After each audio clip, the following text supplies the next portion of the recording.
Hi and welcome. Today we're making dried mushroom and sauerkraut filling for pierogi.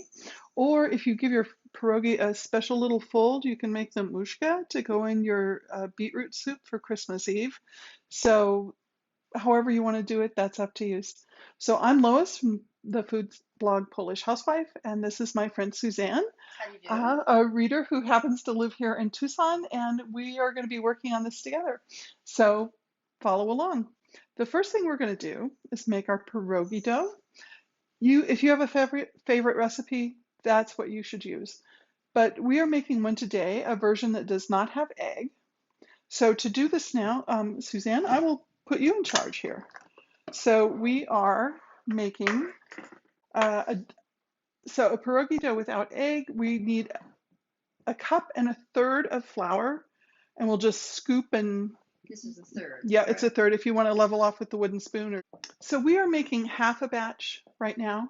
So we'll get about 2 dozen pierogi. So a cup and a third. Yes. And now we'll give this a pinch of salt. And we have 1 tablespoon of butter that we're going to drop into the water, which is just starting to simmer. Our water is actually 9 tablespoons. And we're just getting some bubbles, just beginning to simmer. So we're turning the heat off, adding the butter. And as soon as the butter has melted, the water will be cool enough. We're going to add it to our flour and salt. We'll work with it until it's just all incorporated and everything is wet and it's come together in a dough. Then we're going to let it sit for probably 30 minutes and let the dough rest. This does a few things. It allows the moisture to distribute evenly in the flour. It also is supposed to help the dough as we're rolling it out to have less of a tendency to shrink back up. We'll see. Fingers crossed. So this is a recipe that I learned from a Polish chef when I took a cooking class in Warsaw the last time I was there. Until then, I'd always been using a recipe that included egg. Both are great. And I think this is a real topic of conversation in Poland, to use egg or not. I don't know many Poles in Poland who use sour cream in their pierogi dough. I know of some people in the States who love it and have great success with it. I tried it once and I guess I didn't get enough flour. You And ready? yeah, sure. I Okay, it's just all didn't. melted. All melted, and it goes.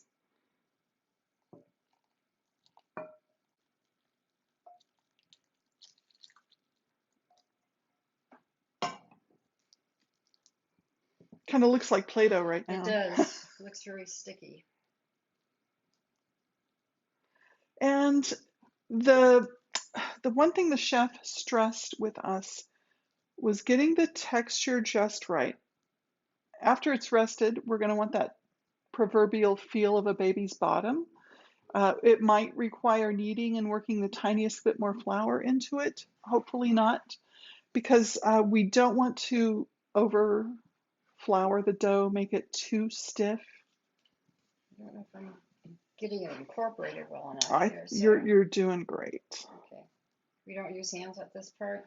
You can if you like. You can if you like. It is definitely a muscle kind of job. Yeah. Let me give it a shot with my Sure, you hands. bet. I don't think it's that hot right now, so It's okay. yeah, it's all right. I just don't want to make it tough. Right. So our dough will be resting, and while that happens, we're going to start working on the filling. We're using dried mushrooms and a natural sauerkraut, and that's just my preference. If you have or prefer canned, you can do that.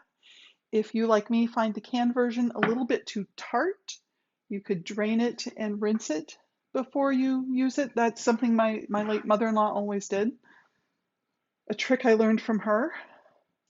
I think that's It's good. fairly well incorporated. It looks perfect. Yeah. I think we're ready. We're just going to let this sit and rest for 30 minutes then.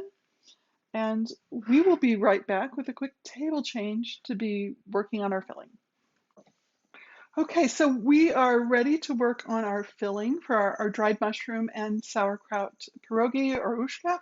So I have 50 grams. It was one dried string of mushrooms, and I've kept a small plate sitting on top of it so that it would keep the mushrooms submerged because they really want to float. We're just going to drain them, saving the liquid. We'll use that in the cooking, or it would be great in other recipes. So what we'll do now is just, we're going to slice these, kind of cut them into strips. And while we've been getting ready, Suzanne has grated 1 carrot for me and chopped up half of a very large onion so that we have about a cup of diced onion. And we'll take these mushrooms, which they were whole caps. I kind of broke them up to get a feel for the volume. It was about 2.5 cups or 50 grams of dried mushrooms. And we'll just kind of do these into strips. There we go. And then we have our liquid. In this process too, we'll also be using a pound of natural sauerkraut, some salt, pepper, parsley, and a bay leaf. I mean, since it's going to go. Yeah, when we're done cooking, we're going to blitz all of this in the food processor. Or you can do the more traditionally Polish route of running it through your meat grinder a couple of times. You know, because if you think about it, ages ago, that would have been in a Polish kitchen. Everybody would have had a meat grinder and probably a box grater. Those were the most common tools. And they get used a lot. I remember my friend Basha showing me how to make breadcrumbs with this. You take last night's baguette, grate it over whatever you need breadcrumbs in, and you're done. It was perfect. So we're draining our sauerkraut. We have our mushrooms ready to go. I soak these in lukewarm water overnight. If you don't plan that far ahead, and I usually don't, I don't have a crock pot, because I don't plan far enough ahead to be starting dinner in the morning. So, so I don't often soak mushrooms overnight. You can put them, cover them in boiling water and leave them for about 30 minutes and they'll be ready to go. The spatula, we'll use 2 or 3 tablespoons of oil or butter if you prefer.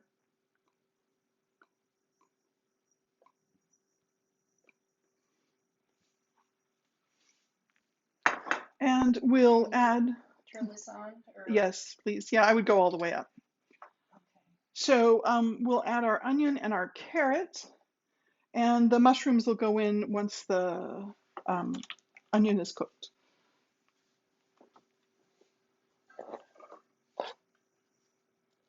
And a little bit of mushroom will be just fine. And then we have our grated carrot.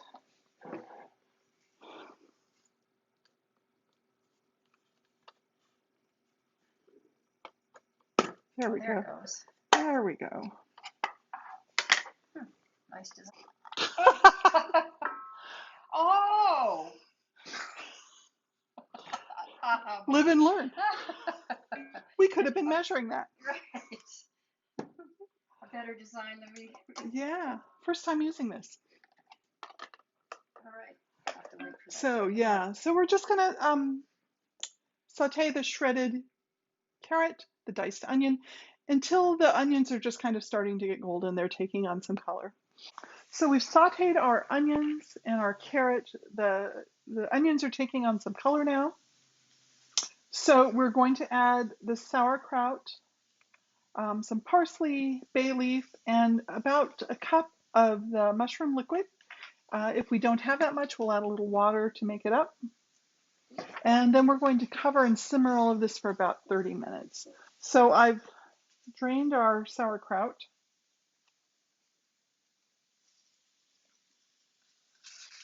We'll add that.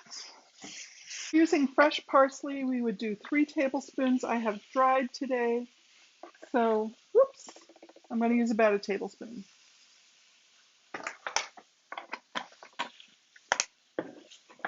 And it's kind of a salt and pepper to taste. So we'll check it later when we're finished. But I always like to cook stuff with some salt on it. I just feel the flavor gets into it a little more. And I would use black pepper if I had it today, but we're using white. So now I need my mushroom liquid. And I'll just caution you, if you're using the liquid from your dried mushrooms, that mushrooms often hold on to a little bit of grit and dirt. And as they're soaking, that will kind of settle at the bottom. So you almost want to decant the liquid. Pour it off, but don't pour everything off. I have more than a cup of mushroom liquid, so we're in good shape. So we're just going to heat this up, put the lid on, and let it simmer for about 30 minutes. Something on a cutting board, yes, it should attract attention. We'll just simmer it all together. So I have this at like a moderate high, so is that okay? Yeah, Just leave it like to heat it up, and then I think as we see it starts bubbling, we'll pop the lid on and turn the heat down and just Okay. let it simmer away for a while, which will really kind of meld the flavors. So I'm turning the heat off on our mixture. We have tasted, sampled, adjusted the seasonings just a little bit, and I'm going to pour this into a colander, and then we'll just blitz it in the food processor so that we have a really fine sort of uniform cut to the texture. I should have left that where you could get to it. yeah. So we'll blitz it just to get a nice fine chop on it. If you don't have a food processor or you want to be a little more traditional, run this through a meat grinder a couple of times. Does the same thing. Super, thanks. Joke. And we'll just kind of pulse it. Whoops.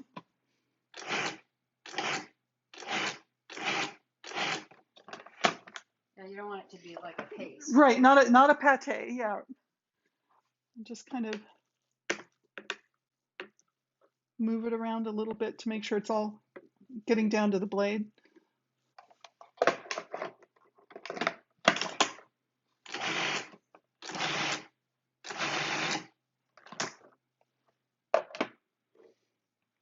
What do you think? I think that's good. it's fine enough. Yeah, I don't want to get I don't want it to be mush. Right. Yeah. Very good. All right, there we go. We have our filling. We'll strain to see if we've released more liquid while we've been doing this. And then we've dug out all of my linen type dish towels because we don't want a wet filling. We don't want to make the dough soggy, the pierogi dough soggy.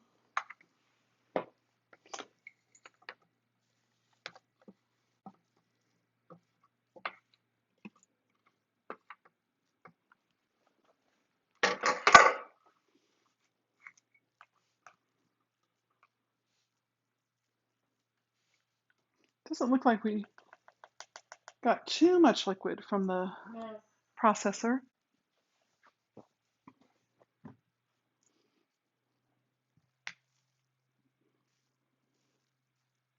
Now, does this have to cool down before we actually put in? Yeah, I would work with it probably about room temperature. Right off of the Yeah. too, so that's good. Probably something we should have thought about before. A test run.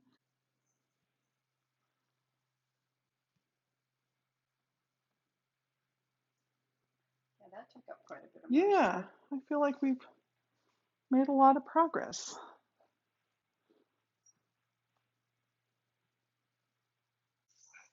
So our dough is soft. It got much wetter as it was sitting because it was so stiff. It was really hard to work that all together. But it's gotten wetter, so we're just going to knead it until we get a rubbery, bounce back, smooth sort of feel, till the dough is like a baby's bottom. How does it compare to the other dough you've made? So the one that I've made with the egg, I was always a little surprised that the recipe always seems to talk about making it on a counter or a cutting board on a work surface, not in a bowl. And so I've been doing some reading lately to try to figure out why. But I guess the thought is that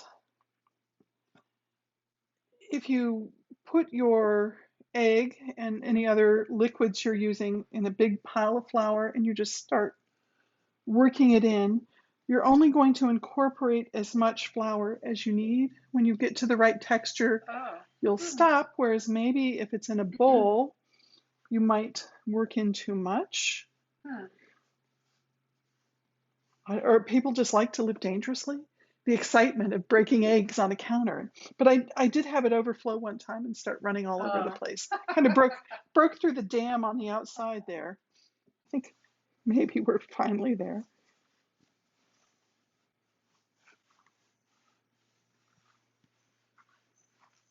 Does that have a? Yeah, it's not really sticking. So, Yeah. yeah. When you're working with dough, so you've got inches marked along the edge and circles. So if you're trying to cut strips of dough or roll it out into a circle, you've got a nice guide to work with. And I'm just going to use a little bit of flour on the top. We're going to try not to flour the bottom. Would you like to roll? No. I could, but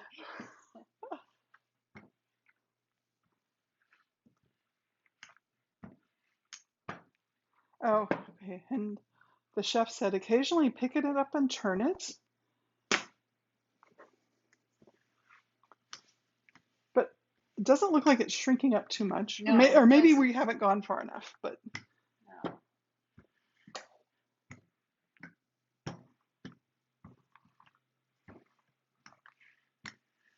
I'm thinking if you get out to the 15-inch part, you may be at an eighth. Whoops, a little bit too sticky there. An eighth of an inch? Could be. We have,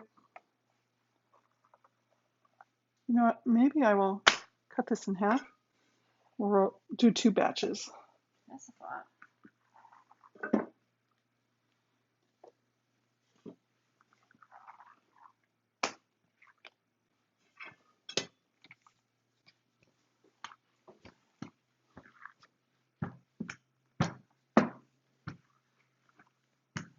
It's almost like some of the pierogies I remember that were the tastiest. You could actually see Like the color of the filling? Behind the dough. So sometimes you need to pull it and stretch it a little bit to get it around your filling. So yeah, I think we're okay. Let's just cut. okay. Great idea.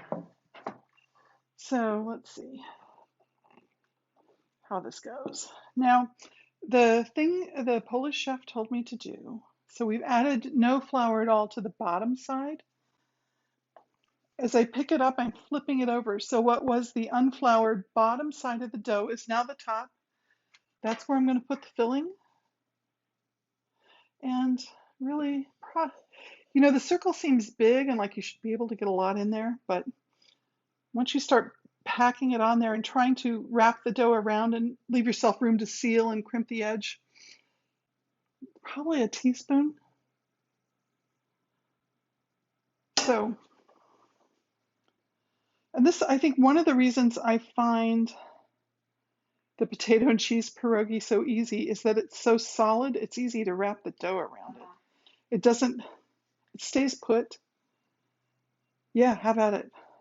It's sealing nicely in spite of all that extra flour we had to put in. I thought I remembered them being more crescent shaped anyway. Mm-hmm.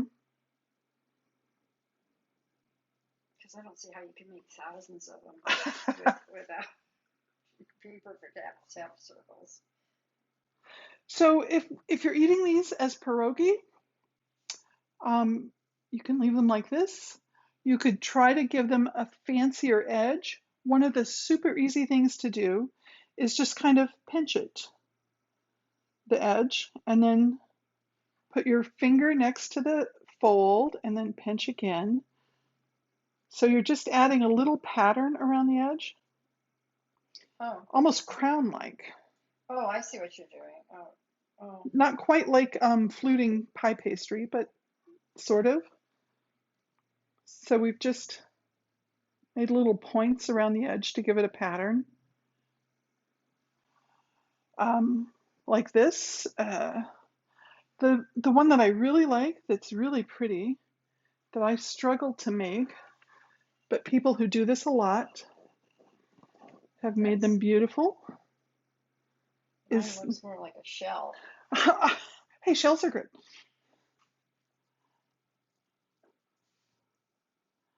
Well, I'm just gonna. Yeah. They're rustic, right? That is the nature of it. So much of traditional Christmas food, I think, is rustic in nature. I think of that with the Polish gingerbread cookies. They're not supposed to look like they came from the bakery of the White House. It's supposed to look like your kids helped you make them. Oh. So I've sealed this again. I'm just going to kind of pinch it out a little bit, and I'm going to try getting like a sort of roped edge. And to do that, I'm taking the corner and just folding it over, and I'm just going to keep folding it over. And yeah, mine is not, I think my dough is almost too soft for it. But there are women who can do this. I'm sure men too. And just get beautiful twisted edges to their pierogi. I'm going to stick with my little pointy crowns because I'm not getting much definition. But the other thing I want to show you, because this filling dried mushroom and sauerkraut is traditional for the Christmas Eve beet soup.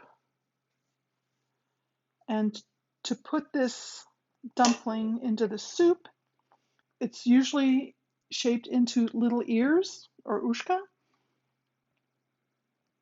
And that's so easy. It looks complicated, but it's really easy to do. So I'm just sealing the edges of my little pierogi, I guess, more accurately. Mine didn't fold over either. So cute. Yeah, you might need a stiffer dough to get a nice edge. Yeah, mine's unfurled. So what I'm going to do, the 2 points, I'm just going to bring them together, kind of fold them over. And so I get this almost little ear shape. And this is the dumpling that goes in the soup. And they'll stay attached together, like They kind do. of like this? Yeah, just kind of, meld them together. And they do. They stay in that nice shape.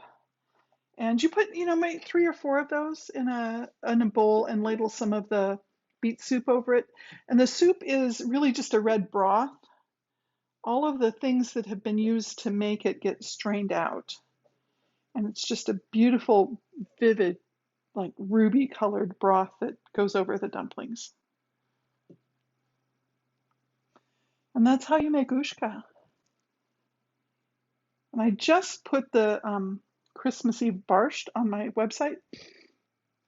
And what makes the Christmas Eve soup different is that you use zakwas, a sour starter or leavening kind of, made with beets. So you've put beets and garlic and spices in water and let it sit for several days, and lactic acid forms. You get a very tart liquid, and that becomes the base for the soup rather than boiling meaty bones. Oh, okay. Which for a typical barszcz, that's what you do for any other night. And actually, I would say when you're doing the uszka to go in the soup, I almost think the smaller the better. It's more Yeah, delicate. yeah, kind of like what do you call them? Those the Italian version of tortellini. Yeah, yeah, exactly. You reach the point where it would be too small to be comfortable working with, Right, or it would right. take forever. But yeah, I think it's almost a point of pride when doing the uszka to get them smaller. So one of the things the chef said to us in our pierogi making class too was, so the amount of dough we made right now to do 2 dozen is exactly what she had us do. And Mm. her argument was that you don't have to save pierogi for special holidays. You don't have to do 300 every time you make pierogi. You could make 2 dozen for dinner on Sunday, Yeah. maybe on a Sunday, not after work. So our water is just starting to simmer. We want a gentle simmer. We don't really want a rolling boil. And I'm going to start putting our pierogi or our uszka in. Because there's no meat in here, it's just cooked vegetables. We're going to drop them and say that when they're floating on the top, they're done. Doesn't take very long at all. I don't want to overfill the pot. I want them to have room to move around. I don't want them to stick to each other while they're in here.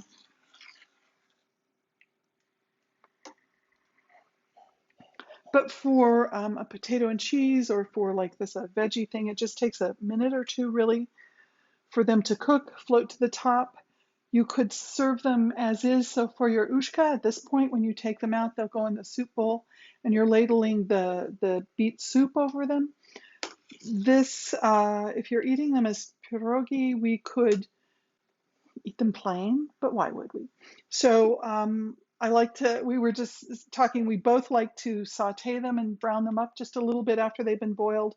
Or if we're doing them plain and right out of the pot, maybe have some sauteed onions and bacon bits in butter that you drizzle over the top. It just makes it fantastic. I think the problem I've had in the past is I put them in with a rolling boil and they tend to fall apart. It's a little too vigorous. Yeah, we want to be gentle with them. I'm going to take a couple of these out.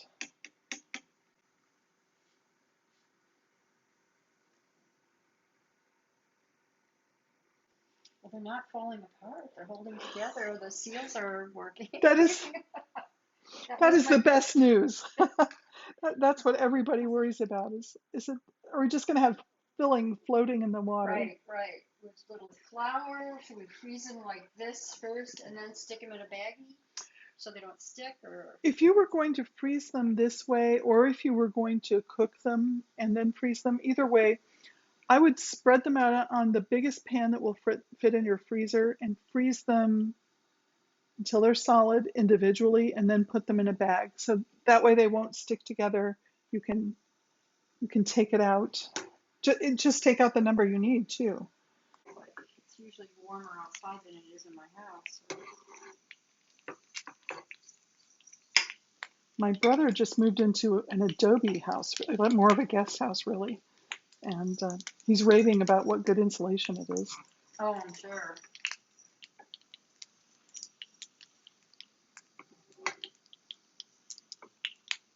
My son had moved into a home that was old burnt brick adobe type, Hmm. built in the 50s. And what he did in two of the bedrooms, the outer walls, he actually bought that um, foam insulated board Hmm. that covers.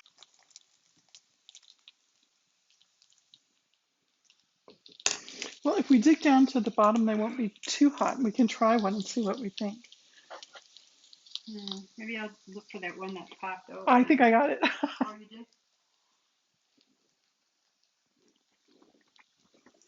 What do you think? Like it. And there's the tartness, but the earthiness of the mushrooms, the umami, I guess.